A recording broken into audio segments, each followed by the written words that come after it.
Income calculation में एक और इम्पोर्टेंट चीज़ हमें चाहिए, वो है बेटा इंडस्ट्रियल क्लासिफिकेशन।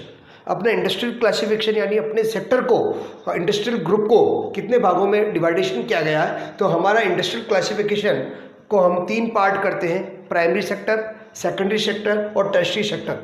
तो 3 सेक्टर होते हैं। ये तीनों क्या क्या होते हैं, तो पहले तो इंडस्ट्रियल क्लासिफिकेशन की बात करें तो इंडस्ट्रियल ग्रुप जितने भी हैं और सेक्टर, उसको हम इंडस्ट्रियल क्लासिफिकेशन करते हैं। इसको 3 पार्ट करते हैं हम, प्राइमरी सेक्टर, सेकेंडरी सेक्टर और टर्शियरी सेक्टर।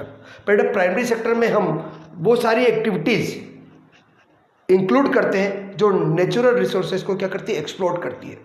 जितने भी नेचुरल रिसोर्सेज है उसको यूज़ किया जाता है, उसको यूज़ करते हैं, उसका एक्सप्लोशन किया जाता है, एक्सप्लोर किया जाता है। वो सारी एक्टिविटीज़ को हम क्या कहते हैं, किसमें इंक्लूड करते हैं बेटा, प्राइमरी सेक्टर में। इसको हम एग्रीकल्चर सेक्टर या एलाइड सेक्टर भी बोलते हैं, यानी एग्रीकल्चर और उससे रिलेटेड जितनी भी एक्टिविटीज़ है, जस्ट लाइक कि फॉरेस्ट्री, फिशिंग, माइनिंग, ठीक है, एनिमल्स हस्बेंड्री, ये सारी चीज़ें ये सब किस में जाएगी बेटा, प्राइमरी सेक्टर में जाएगी। यानी प्राइमरी सेक्टर का मतलब होता है कि नेचुरल रिसोर्सेज को एक्सप्लोर करके करने वाली जितनी भी एक्टिविटीज़ है जिसमें अपन कुछ भी नहीं कर रहे, वो सारा किस में जाएगा बेटा, प्राइमरी सेक्टर में। सेकेंडरी सेक्टर बेटा ध्यान, और एक बात और ध्यान दे कि प्राइमरी सेक्टर जो है वो सेकेंडरी सेक्टर के लिए रॉ मटेरियल भी अवेलेबल कराता है। सेकेंडरी सेक्टर में प्रोडक्शन प्रोसीजर जितना भी है प्राइमरी सेक्टर को कन्वर्ट इनटू क्या बेटा, सेकेंडरी, यानी रॉ मटेरियल को जैसे ही फिनिश गुड में कन्वर्ट करेंगे यानी प्रोडक्शन प्रोसीजर अपनाएंगे, इसका मतलब वो कौन सा सेक्टर हो जाएगा बेटा, सेकेंडरी सेक्टर। वो क्या हो जाएगा, जैसे प्राइमरी सेक्टर में शुगर केन है, उसको शुगर बना दी। इधर प्राइमरी सेक्टर में कॉटन है, उसका क्लॉथ बन गया। तो convert into raw material to finish goods, वो जितना भी आएगा वो कौन सा सेक्टर होगा बेटा, सेकेंडरी सेक्टर होगा। टर्शियरी सेक्टर का मतलब है, इसको सर्विस सेक्टर भी बोलते हैं। यानी फर्स्ट को हम एग्रीकल्चर सेक्टर बोलते हैं, सेकंड को हम मैन्युफैक्चर सेक्टर, यानी इसमें सारी मैन्युफैक्चरिंग होती है। इसको हम टर्शियरी सेक्टर को हम सर्विस सेक्टर बोलते हैं, जितनी भी सर्विस प्रोवाइड कराती है, यानी प्रोडक्शन फैक्टर में, प्रोडक्शन यूनिट्स में जितनी भी सर्विस इंक्लूड होगी, वे सारी सर्विस जो है वो कौन प्रोवाइड कराता है बेटा, टर्शियरी सेक्टर। तो सुनिए बेटा, प्राइमरी सेक्टर क्या होता है, it includes production units exploiting natural resources just like land, water, इसका एक्सप्लोर करते हैं। It is a source of basic raw material for the secondary sector, यानी जो जितना भी रॉ मटेरियल सेकेंडरी सेक्टर को अवेलेबल कराता है, कौन कराता है बेटा, प्राइमरी सेक्टर। इसको एग्रीकल्चर या एलाइड सेक्टर भी बोलते हैं, जिसमें हम इंक्लूड करते हैं forestry, mining, fishing etcetera.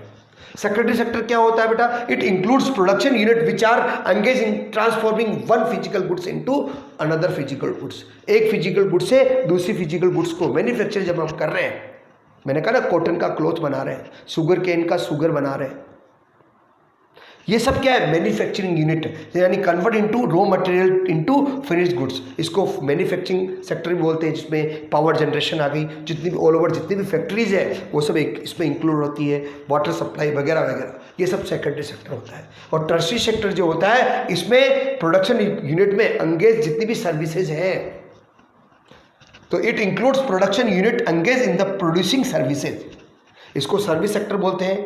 Growth of tertiary sector जो है वो ग्रोथ किस पर डिपेंड करता है बेटा, प्राइमरी और सेकेंडरी। अगर प्राइमरी और सेकेंडरी सेक्टर डेवलप है तो सर्विस सेक्टर भी क्या हो जाएगा, टर्शियरी सेक्टर भी क्या होगा, डेवलप होगा, जिसमें transport, trading, hotel, education, banking, restaurant, finance, ये सारी चीज़ें। तो इस तरह से फाइनल वे में कहते हैं इंडस्ट्रियल क्लासिफिकेशन, यानी इंडस्ट्रियल ग्रुप और sector is called industrial classification. 3 तरह का होता है, प्राइमरी सेक्टर, सेकेंडरी सेक्टर और टर्शियरी सेक्टर होता है बेटा। प्राइमरी सेक्टर में हम नेचुरल रिसोर्स को एक्सप्लोर करते हैं, एक्सप्लोर करके जितनी भी एक्टिविटीज़ होती है वो सब किस में चली जाएगी बेटा, प्राइमरी सेक्टर में। जो बेसिक रॉ मटेरियल अवेलेबल कराता है इसको बेटा, सेकेंडरी सेक्टर को। इसको हम एग्रीकल्चर सेक्टर या एलाइड का मतलब है एग्रीकल्चर से रिलेटेड जितनी भी एक्टिविटीज़ है वो सेक्टर इसको बोलते हैं, जिसमें फॉरेस्ट्री हो गई बेटा, माइनिंग हो गई, फिशिंग हो गई एटसेट्रा। सेकेंडरी सेक्टर इसको ट्रांसफॉर्मिंग किया जाता है किसमें, वन फिजिकल गुड्स को कन्वर्ट अदर फिजिकल गुड्स में, यानी रॉ मटेरियल को हम फिनिश गुड्स में जब करेंगे इसको मैन्युफैक्चरिंग सेक्टर भी बोलते हैं बेटा, जिसमें पावर जनरेशन, जितनी भी all over factories, water supply etcetera. Tertiary sector कौन सा होता है, जो प्रोडक्शन यूनिट्स में जितने भी प्रोड्यूसिंग सर्विसेज हैं वो जो एंगेज रहती है वो सारी इसमें टर्शियरी सेक्टर में जाएगी, इसको सर्विस सेक्टर भी बोलते हैं। और टर्शियरी सेक्टर की ग्रोथ डिपेंड करती है किस पर बेटा, प्राइमरी सेक्टर और सेकेंडरी सेक्टर पर। इसमें कौन कौन से आते हैं बेटा, transport, trading, hotel, education, banking, restaurant etcetera. नया कॉन्सेप्ट लेकर चलते हैं बेटा, NFIA, net factor income from abroad. Net factor income from abroad, इसको हम क्लासिफिकेशन करें फैक्टर इनकम। मैंने अभी आपको बताया था कि फैक्टर इनकम क्या होती है। फैक्टर प्रोडक्शन प्रोसीजर में यूज आता है और उसके बदले उसको रिवॉर्ड के रूप में जो कुछ भी इनकम मिलती है वो सब कौन सी इनकम होती है, फैक्टर इनकम। लेकिन हमने यहाँ पर नेट वर्ड लगा दिया। अब नेट वर्ड क्या है, इसका भी राज है। तो पहले तो हम ये समझें कि हम NFIA की फुल फॉर्म क्या होती है बेटा, net factor income from abroad. ये क्वेश्चन इंपॉर्टेंट आता है, full form of NFIA, net factor income from abroad.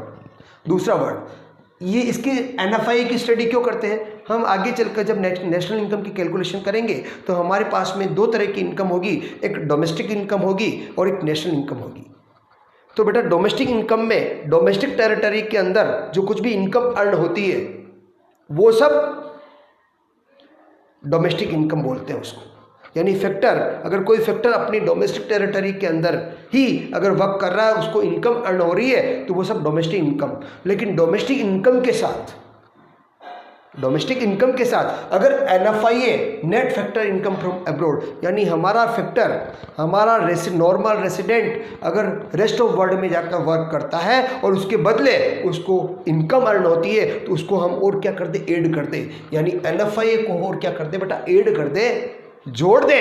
यानी डोमेस्टिक इनकम में net factor income from abroad, यानी हमारा फैक्टर, हमारा normal resident of a country अगर रेस्ट ऑफ वर्ल्ड में जाकर दूसरे देशों में जाकर वर्क करता है और बदले में इनकम अर्न करता है, उसको फैक्टर इनकम, और उसको अगर हम प्लस कर दें तो हमारे सामने नेशनल इनकम में कैलकुलेशन आ जाती है।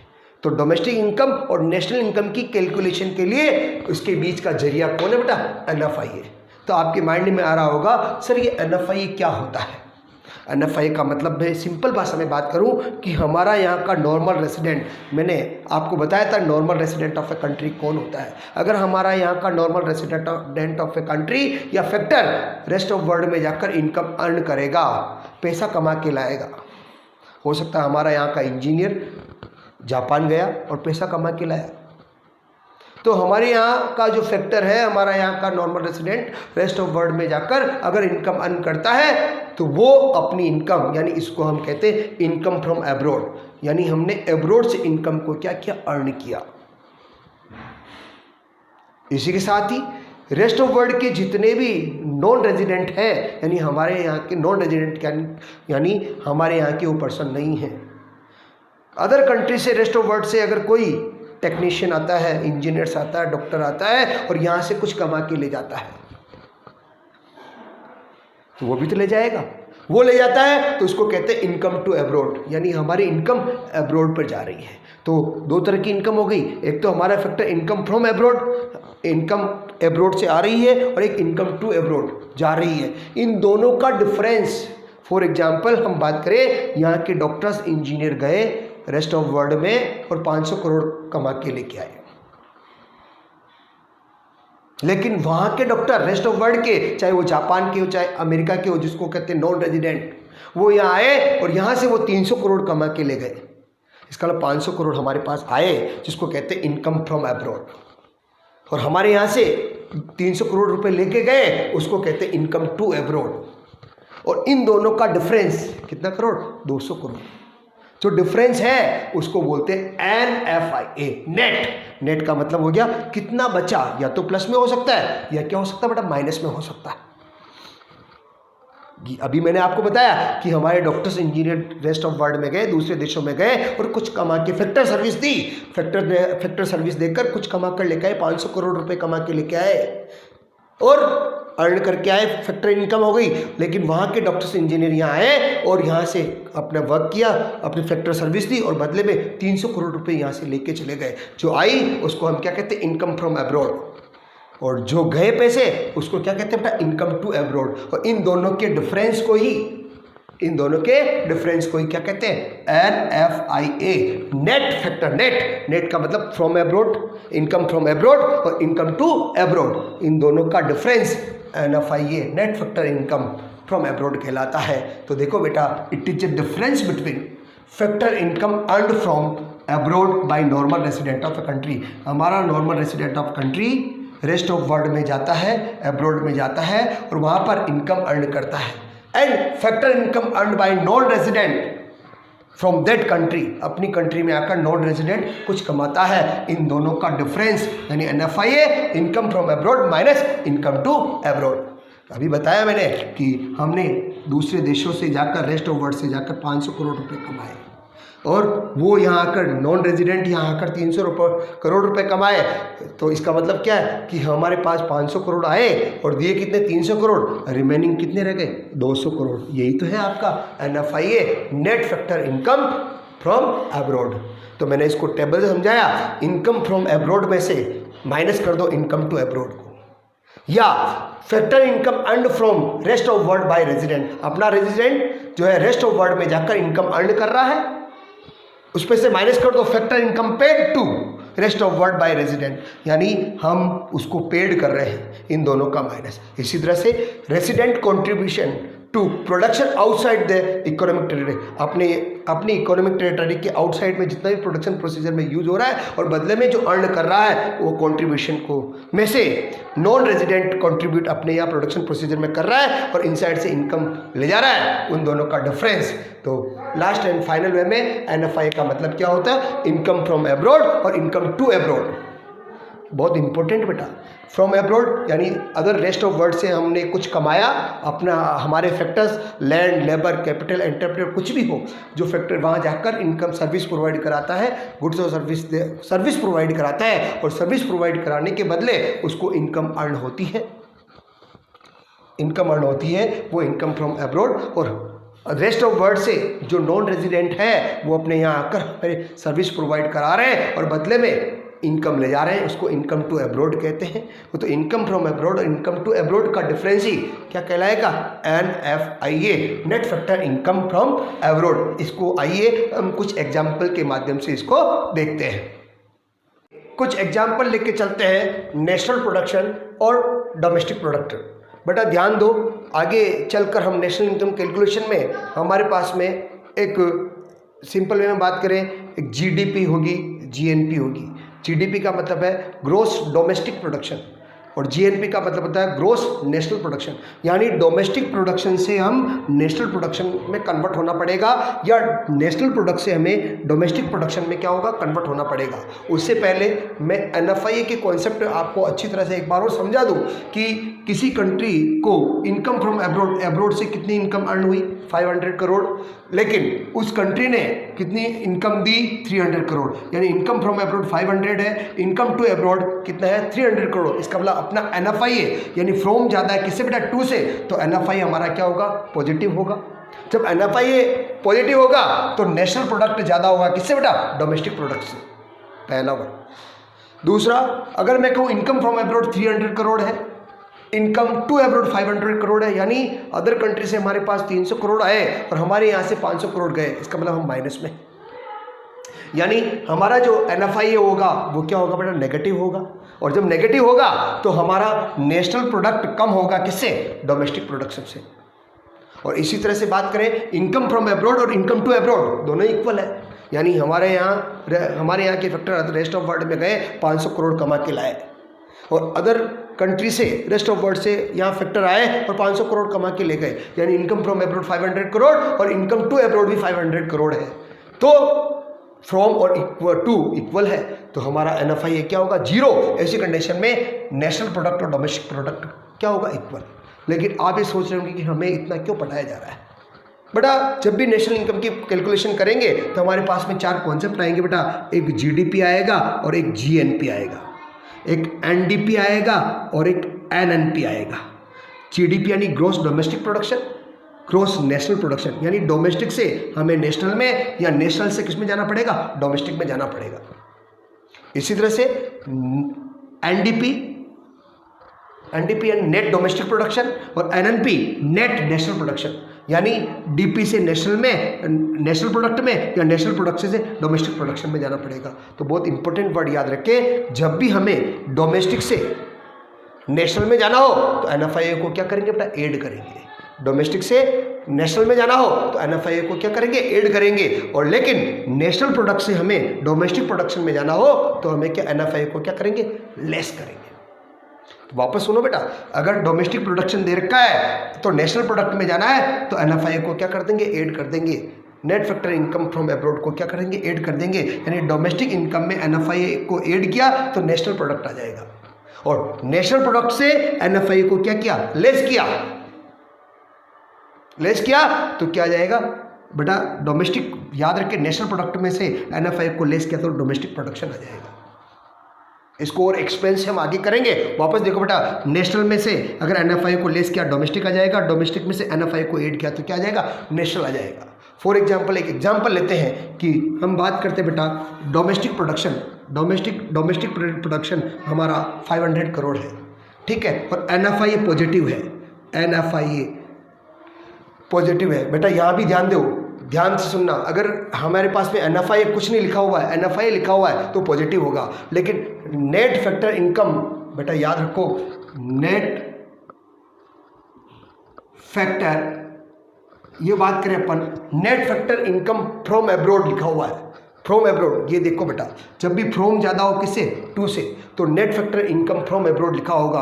Net factor income from abroad है तो हमेशा क्या होता है बेटा, पॉजिटिव होता है। लेकिन अगर net factor income to abroad लिखा हुआ है, टू अब्रॉड लिखा हुआ है तो हमेशा क्या होगा बेटा, माइनस में होगा। दो वर्ड याद रखे, दो वर्ड याद रखे बेटा, net factor income from abroad तो एनएफआईए किस में होती है बेटा, पॉजिटिव, और net factor income to abroad है तो एनएफआईए किस में होगी, माइनस में। अभी एक एग्जांपल लेते हैं, NFIA net factor income from abroad 40 crore है तो नेशनल प्रोडक्ट कितना होगा।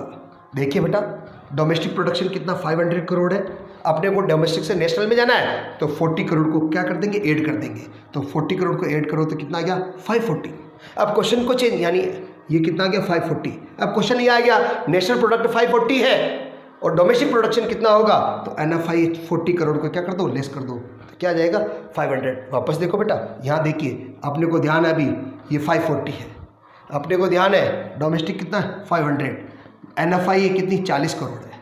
तो देखिए, अगर नेशनल प्रोडक्ट 540 है और इसमें से एनएफआईए को लेस करते हैं, डोमेस्टिक प्रोडक्शन का 500 में से 40 और ऐड कर दो तो क्या हो गया, नेशनल आ गया कितना, 540। इस तरह से ये कॉन्सेप्ट को आगे हम एक्सप्लेन करेंगे जब हम आपको नेशनल इनकम के बेसिक जो कॉन्सेप्ट्स हैं, जीडीपी, जीएनपी, एनडीपी, एनएनपी, उस समय हम आपको कैसे कन्वर्ट किया जाता है डोमेस्टिक प्रोडक्शन से नेशनल प्रोडक्शन में, उसको और एक्सप्लेन से वहाँ करेंगे। लेकिन अभी फिलहाल आप याद रखें, जब भी नेशनल प्रोडक्ट से हमें डोमेस्टिक प्रोडक्ट में जाना है तो एनएफआईए को लेस करना है, डोमेस्टिक प्रोडक्शन से नेशनल प्रोडक्ट में जाना है तो एनएफआईए को क्या करना, ऐड करना है। और फैक्टर इनकम दो तरह, एनएफआईए दो तरह का होता है, एनएफआईए दो तरह का होता है। NFIA net factor income from abroad है तो वो पॉजिटिव होगा, और net factor income to abroad है तो क्या होगा, नेगेटिव होगा।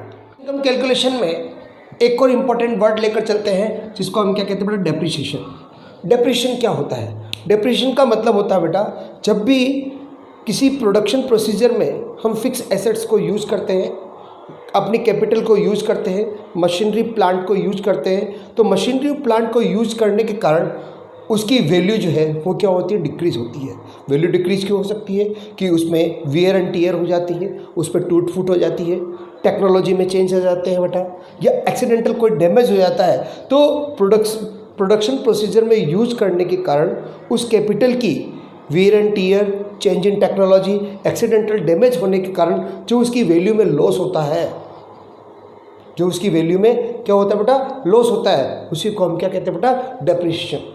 डेप्रिसिएशन रेफर्स टू लॉस और fall in the value of fix assets, यानी फिक्स एसेट की वैल्यू जो है वो क्या हो जाती है, डिक्रीज हो जाती है, लॉस हो जाती है on the account of normal account में वियर एंड टियर, उसकी टूट फूट हो जाना, चेंज इन टेक्नोलॉजी, टेक्नोलॉजी में चेंज हो गया, एक्सीडेंटल डैमेज हो गया, ये सभी इन द प्रोसेस ऑफ प्रोडक्शन। तो प्रोडक्शन प्रोसीजर में जब फिक्स एसेट्स को हम यूज़ करते हैं, कैपिटल को यूज़ करते हैं, मशीनरी प्लांट को यूज़ करते हैं, तो उसमें कुछ डैमेज, एक्सीडेंटल डैमेज हो जाते हैं, वियर एंड टीयर हो जाता है। इसी तरह से टेक्नोलॉजी में क्या हो जाता है, चेंज हो जाता है, उसको हम क्या कहते हैं बेटा, डेप्रिसिएशन।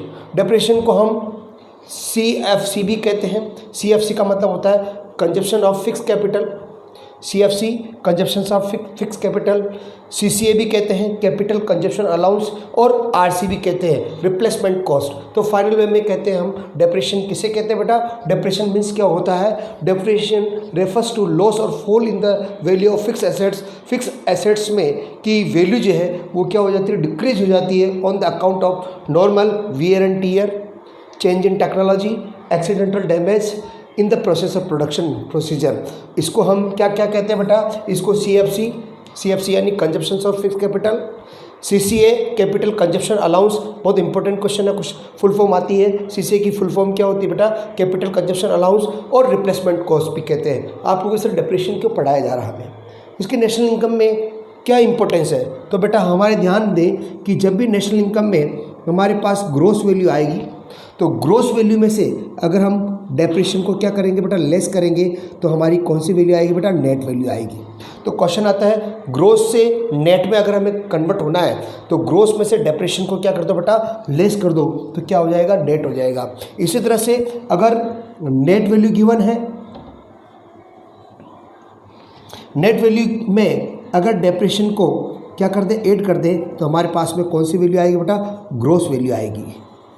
और इसी तरह से अगर हम ग्रोस वैल्यू में से, ग्रोस वैल्यू जो अगर गिवन है अपने पास में कोई भी, उसमें से नेट वैल्यू को क्या कर दे, लेस कर दे, तो हमारे पास में क्या आ जाएगा बेटा, डेप्रिसिएशन आ जाएगा। तो बेटा ये कॉन्सेप्ट बहुत इंपॉर्टेंट काम आएगा हमारे पास में, कि अगर हमें ग्रोस वैल्यू में से, बेटा ध्यान दें, ग्रोस वैल्यू अगर गिवन है और ग्रोस वैल्यू में से डेप्रिसिएशन को क्या कर दें, लेस कर दें, तो हमारे पास में कौन सी वैल्यू आएगी बेटा, नेट वैल्यू आएगी। फॉर एग्जांपल ग्रोस वैल्यू 500 थी और डेप्रिसिएशन 50 रुपीज़ का था, तो नेट वैल्यू कितनी बेटा, 450। अगर नेट वैल्यू अपने पास में कितनी बेटा, 450 है, तो डेप्रिसिएशन कितना बेटा, 50 है, तो ग्रोस वैल्यू कितनी हो जाएगी बेटा, 500 हो जाएगी। इसी तरह से अपने पास में ग्रोस वैल्यू कितनी बेटा, 500 है, और नेट वैल्यू कितनी, 450, तो डेप्रिसिएशन कितना होगा, 50। इस तरह से बेटा ध्यान दो, डेप्रिसिएशन कहाँ यूज आता है, हमारे को नेशनल इनकम में ग्रोस वैल्यू, कोई भी ग्रोस वैल्यू गिवन होगी और ग्रोस वैल्यू में से अगर हम डेप्रिसिएशन को क्या कर देंगे, लेस कर देंगे, तो हमारे पास में क्या आएगी बेटा, नेट वैल्यू। तो नेट वैल्यू नॉलेज करने के लिए हमें डेप्रिसिएशन नॉलेज होना चाहिए। डेप्रिसिएशन का मतलब क्या होता है कि एक period, during a period of 1 year, एक फाइनेंशियल ईयर में फिक्स एसेट्स को हम यूज़ कर रहे हैं। फिक्स एसेट्स को यूज़ करने के कारण उनमें नॉर्मल वे में वियर एंड टीयर हो जाता है, टेक्नोलॉजी में चेंज, एक्सीडेंटल डैमेज हो जाता है प्रोडक्शन प्रोसीजर में, तो जो होता है उसको हम क्या कहते हैं बेटा, डेप्रिसिएशन। डेप्रिसिएशन को हम CFC consumption of fix capital, CCA capital consumption allowance, और RC यानी रिप्लेसमेंट कॉस्ट भी कहते हैं। जो हमारे नेशनल इनकम की कैलकुलेशन में ये डेप्रिसिएशन बहुत ही इंपॉर्टेंट वे में क्या आएगा, काम आएगा। इनकम कैलकुलेशन में अब एक नया पॉइंट लेकर हम चलते हैं, जिसको हम क्या कहते हैं बेटा, इन्वेस्टमेंट। इसका आई सिंबल लेते हैं, या हम इसका एक शॉर्ट वे पढ़ेंगे। जब नेशनल इनकम कैलकुलेशन के मेथड पढ़ेंगे उस समय इन्वेस्टमेंट को बहुत एक्सपांसिव पढ़ेंगे। तो इन्वेस्टमेंट मीन्स क्या होता है, इन्वेस्टमेंट मीन्स होता है एज ए कैपिटल फॉर्मेशन, यानी हम किसी भी इंडस्ट्री में गुड्स एंड सर्विस को प्रोड्यूस करने के लिए न्यू एसेट्स परचेज करते हैं, मशीनरी प्लांट परचेज करते हैं, तो वो सारी हमारा क्या कहलाता है बेटा, कैपिटल फॉर्मेशन। तो कैपिटल फॉर्मेशन, या यूँ कहें addition to the stock of capital, यानी कैपिटल के स्टॉक में क्या करना, एडिशंस करना, क्रिएशन करना ऑफ द इकोनॉमी, उसको हम क्या कहते हैं बेटा, इन्वेस्टमेंट। तो investment is also term as a capital formation. जो कैपिटल फॉर्मेशन होता है वो क्या कहलाता है बेटा, इन्वेस्टमेंट। तो वापस रिपीट कर रहा हूँ बेटा, investment is also term as a capital formation. Investment means क्या होता है, addition to the stock of capital, addition to the stock of capital, यानी कैपिटल का जो स्टॉक है उसमें एडिशंस होना, इंक्रीजिंग होना, क्रिएशन होना ऑफ द इकोनॉमी, क्या कहलाता है बेटा, इन्वेस्टमेंट एग्जाम्पल ले सकते हैं एडिशंस और क्रिएशंस ऑफ फिजिकल एसेट्स, जैसे मशीनरी प्लांट की फिजिकल एसेट्स है, इनमें इंक्रीजिंग होना, addition to the inventories of goods, good inventories में क्या होना, इंक्रीजिंग होना, ये सब क्या कहलाता है इन्वेस्टमेंट। इन्वेस्टमेंट दो तरह का हो सकता है बेटा, एक जीआई और एक एनआई। जीआई यानी ग्रोस इन्वेस्टमेंट और एनआई का मतलब होता है नेट इन्वेस्टमेंट। ग्रोस का मतलब होता है कि during a period of 1 year, एक साल में जितने भी हमने फिजिकल एसेट्स परचेज की या फिजिकल एसेट्स में एडिशन या क्रिएशन हुआ, जिसमें डेप्रिशन भी क्या रहता है, इंक्लूड रहता है। डेप्रिशन भी क्या रहता है बेटा, इंक्लूड रहता है, यानी total additions to the capital stock of the economy which is include depreciation, जिसमें डेप्रिशन क्या रहता है बेटा, इंक्लूड रहता है, उसको हम क्या कहते हैं बेटा, ग्रोस इन्वेस्टमेंट। तो it is the total additions to the capital, it is the total additions to the capital stock of economy which is include depreciation, जिसमें total during a period of 1 year, एक साल में, एक physical year में हमने addition to the stock of capital किया या कितना भी कैपिटल फॉर्मेशन किया, जिसमें डेप्रिसिएशन क्या रहेगा बेटा, इंक्लूड रहेगा। अगर उसको हम क्या कहते हैं बेटा, जीआई, ग्रोस इन्वेस्टमेंट। और अगर इस जीआई में से डेप्रिसिएशन को क्या करते हैं, एक्सक्लूड कर दे, निकाल दे, तो हमारे पास में जो आ जाएगी वो क्या आएगी बेटा, एनआई। तो net investment is the actual addition to the capital stock.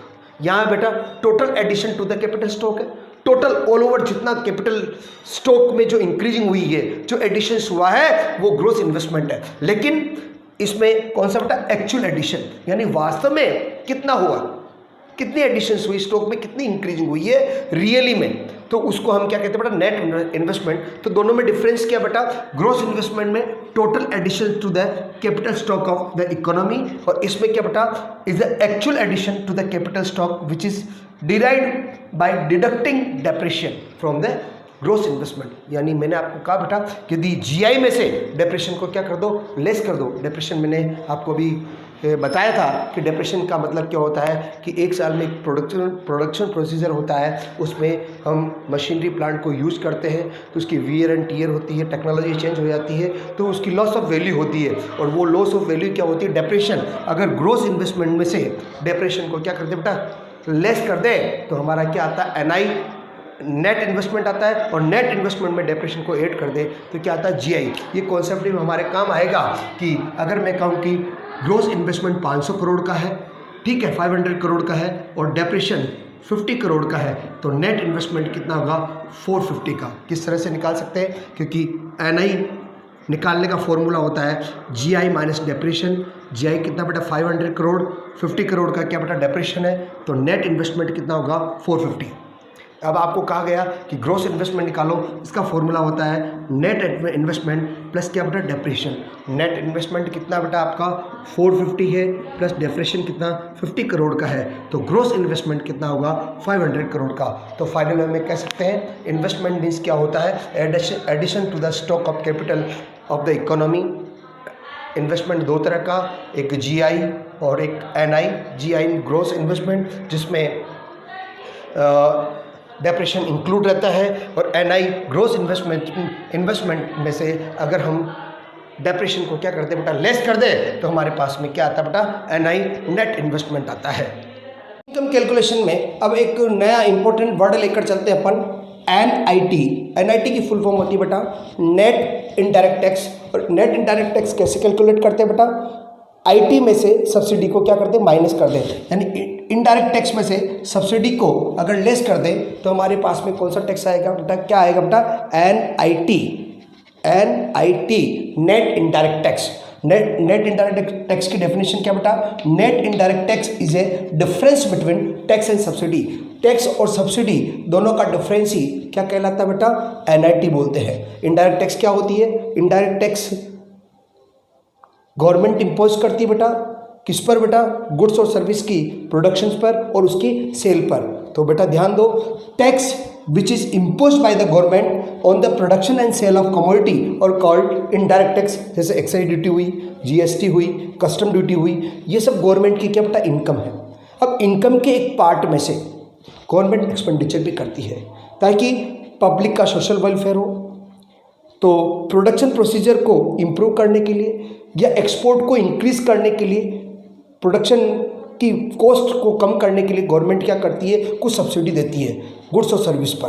तो एक ऐसी ग्रांट देती है, तो these are cash grant given by the government, these are cash grant given by the government, government के द्वारा दी जाने वाली एक ऐसी कैश ग्रांट है टू द एंटरप्राइजेज, जितने भी एंटरप्राइजेज जितनी भी है, इंडस्ट्रिया जितनी भी है, for the production of goods और सर्विस का जो प्रोडक्शन करती है, और to promote the export of goods, export को प्रमोट करने के लिए, एक्सपोर्ट गुड्स को प्रमोट करने के लिए, उसकी कॉस्टिंग कम करने के लिए गवर्नमेंट कुछ कैश ग्रांट देती है कुछ प्रोडक्शन यूनिट्स को। इसी तरह से sell goods at price lower than the market price, यानी कुछ गुड्स को मार्केट प्राइस से लोअर प्राइस पे सेल करने के लिए, जिसको हम राशनिंग बोलते हैं बेटा, राशन की दुकानों पे आपको लोअर प्राइस पर कुछ गुड्स अपने को मिलती है, तो इसके लिए गवर्नमेंट क्या करती है, वो उनको सब्सिडी देती है। सब्सिडी क्या है बेटा, these are the cash grant given by the government to the enterprises for the production of goods और promote the export of goods और sale of goods at the price lower than the market price in the backward area, यानी backward area को develop करने के लिए market price से lower price पर उस गुड्स को सेल करने के लिए गवर्नमेंट कुछ कैश ग्रांट देती है।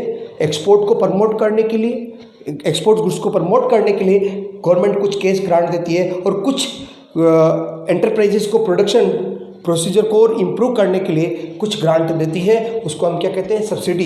तो इनडायरेक्ट टैक्स और सब्सिडी इन दोनों का डिफरेंस ही NIT बोला जाता है, नेट इनडायरेक्ट टैक्स बोला जाता है। तो ये कॉन्सेप्ट जो है वो हमारा नेशनल कैलकुलेशन में काम आएगा। एक और आता है बेटा मार्केट प्राइस किसे कहते हैं। तो सीधी सी बात है कि गुड्स और सर्विस को जिस प्राइस पर मार्केट में सेल किया जाता है, गुड्स और सर्विस को जिस प्राइस पर मार्केट में सेल किया जाता है उसको कौन सी प्राइस बोलते हैं बेटा, मार्केट प्राइस। तो market price is the price at which the product is sold and purchase in the market, यानी प्रोडक्ट को जिस रेट पर, जिस प्राइस पर मार्केट में परचेज किया जाता है या सोल्ड किया जाता है, उसको कौन सी प्राइस बोलते हैं बेटा, मार्केट प्राइस।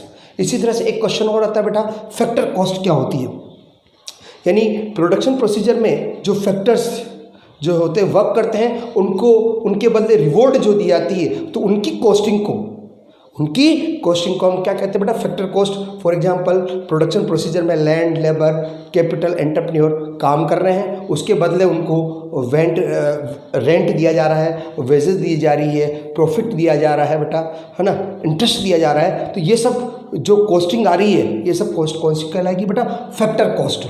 तो factor cost refers to all factor payment, factor cost किसे कहते हैं, refers to all factor payment, यानी सारे फैक्टर का वो payment made by the firm के द्वारा दिया जाता है to the factor of production for their productive service, उसकी प्रोडक्टिविटी सर्विस के लिए in the process of production. Production procedure में यूज आने के बदले जो फैक्टर्स जितने भी हैं उनको पेमेंट्स दिया जाएगा, उस कॉस्ट को हम कौन सी कॉस्ट बोलते हैं बेटा, फैक्टर कॉस्ट, जिसको हम शॉर्ट फॉर्म में क्या कहेंगे बेटा, FC। तो मैंने आपको NIT समझाया बेटा, MP समझाया और FC समझाया, ये सारे पॉइंट्स अपने नेशनल इनकम कैलकुलेशन में काम आएंगे।